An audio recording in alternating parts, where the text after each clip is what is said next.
নমস্কার বন্ধুরা, জয় মা কালী বেঙ্গলি চ্যানেলে আপনাদেরকে আমি স্বাগত জানাচ্ছি।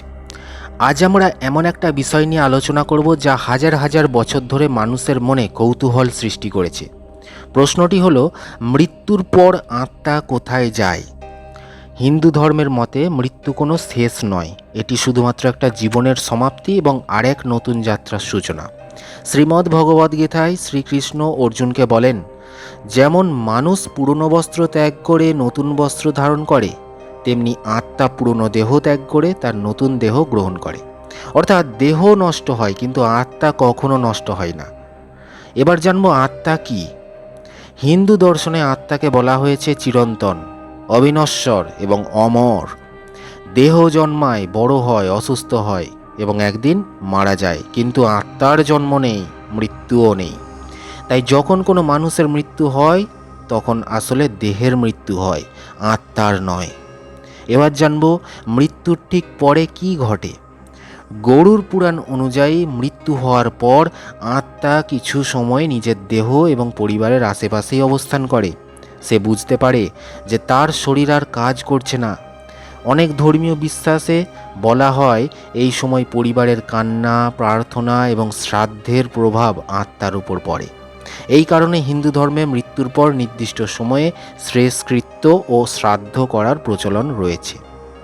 এরপর জানব আত্মা কোথায় যায়। হিন্দু ধর্ম অনুযায়ী আত্মার পরবর্তী গন্তব্য নির্ভর করে তার কর্মের ওপর। এটি কর্মফল বা কর্মের নিয়ম। যে ব্যক্তি জীবনে ভালো কাজ করেছে, সত্য কথা বলেছে, অন্যের উপকার করেছে এবং ধর্ম মেনে চলেছে, তার আত্মা শুভ গতি লাভ করে। আর যে ব্যক্তি অন্যায় করেছে, প্রতারণা করেছে, অন্যকে কষ্ট দিয়েছে, তাকে তার কর্মের ফল ভোগ করতে হয়। এবার জানব যমরাজের ভূমিকা কী। পুরাণে বলা হয়েছে মৃত্যুর পর যমদূত আত্মাকে যমলোকে নিয়ে যায়। সেখানে যমরাজ বিচার করেন। চিত্রগুপ্ত মানুষের জীবনের সমস্ত কাজের হিসাব সংরক্ষণ করেন। সেই হিসাব অনুযায়ী আত্মা তার কর্মফল লাভ করে। এটি মূলত ন্যায় বিচারের প্রতীক। এবার কি জানব স্বর্গ ও নরক কি। হিন্দু ধর্মে স্বর্গ ও নরকের ধারণা রয়েছে, তবে এগুলো চিরস্থায়ী নয়। ভালো কর্মের জন্য আত্মা স্বর্গে সুখ ভোগ করে, খারাপ কর্মের জন্য নরকে কষ্ট ভোগ করে। যখন সেই কর্মফল শেষ হয়ে যায় তখন আত্মা আবার নতুন জন্ম গ্রহণ করে। অর্থাৎ স্বর্গ কিংবা নরক চূড়ান্ত গন্তব্য নয়, পুনর্জন্ম। এবার আমরা জানব পুনর্জন্ম কি। হিন্দু ধর্মের অন্যতম গুরুত্বপূর্ণ বিশ্বাস হল পুনর্জন্ম। আত্মা এক জন্মে শেষ হয়ে যায় না। নিজের অসম্পূর্ণ কর্ম এবং পূর্বজন্মের কর্মফল অনুযায়ী সে নতুন দেহ ধারণ করে। এই জন্ম মানুষ হিসেবেও হতে পারে, আবার অন্য কোনো জীব হিসেবেও হতে পারে, এমন বিশ্বাসও অনেক শাস্ত্রে পাওয়া যায়। এবার জানব মোক্ষ কি। হিন্দু ধর্মের চূড়ান্ত লক্ষ্য হল মোক্ষ। মোক্ষ মানে জন্ম মৃত্যুর চক্র থেকে মুক্তি।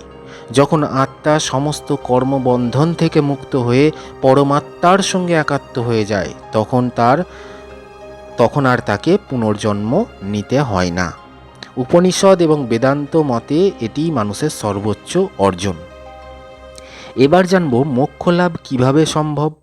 হিন্দু ধর্মে বিভিন্ন পথ বলা হয়েছে।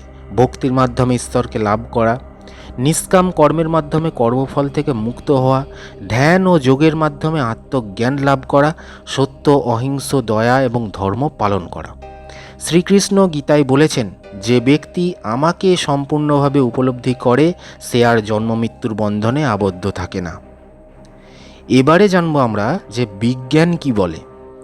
বিজ্ঞান এখন পর্যন্ত মৃত্যুর পর আত্মার অস্তিত্ব নিশ্চিতভাবে প্রমাণ করতে পারেনি, আবার আত্মার অস্তিত্ব সম্পূর্ণভাবে অস্বীকারও করতে পারেনি। তাই আত্মা, পুনর্জন্ম এবং পরলোক এসব মূলত ধর্মীয় ও দার্শনিক বিশ্বাসের বিষয়। আমাদের জীবনের শিক্ষা, হিন্দু ধর্মের মূল শিক্ষা কি সেটা জানব। আজ আমরা যা করছি তার ফল একদিন অবশ্যই ফিরে আসবে। তাই ভালো কাজ করা, সত্য বলা, অন্যকে সাহায্য করা এবং ধর্মের পথে চলাই মানুষের প্রকৃত কর্তব্য, কারণ আমাদের কর্মই ভবিষ্যৎ নির্ধারণ করে। বন্ধুরা, হিন্দু ধর্ম অনুযায়ী মৃত্যুর কোনো সমাপ্তি নয়। আত্মা অমর। মৃত্যুর পর আত্মা কর্মফল অনুযায়ী যাত্রা করে, স্বর্গ বা নরকে ফল ভোগ করে, তারপর পুনর্জন্ম লাভ করে। আর জীবনের চূড়ান্ত লক্ষ্য হলো মোক্ষ, যেখানে জন্ম ও মৃত্যুর চক্রের অবসান ঘটে। আপনি যদি এই বিষয়টি নিয়ে আরও জানতে চান তাহলে ভগবদ্গীতা, উপনিষদ এবং গরুড় পুরাণ পড়তে পারেন এবং আমার চ্যানেলটাও আপনারা দেখতে পারেন। আমি আপনাদের সমস্ত বিষয়ে আলোচনা করব। ভিডিওটি ভালো লাগলে লাইক করুন, শেয়ার করুন এবং এমন আরও ধর্মীয় আধ্যাত্মিক আলোচনা পেতে চ্যানেলটি সাবস্ক্রাইব করতে ভুলবেন না। ধন্যবাদ।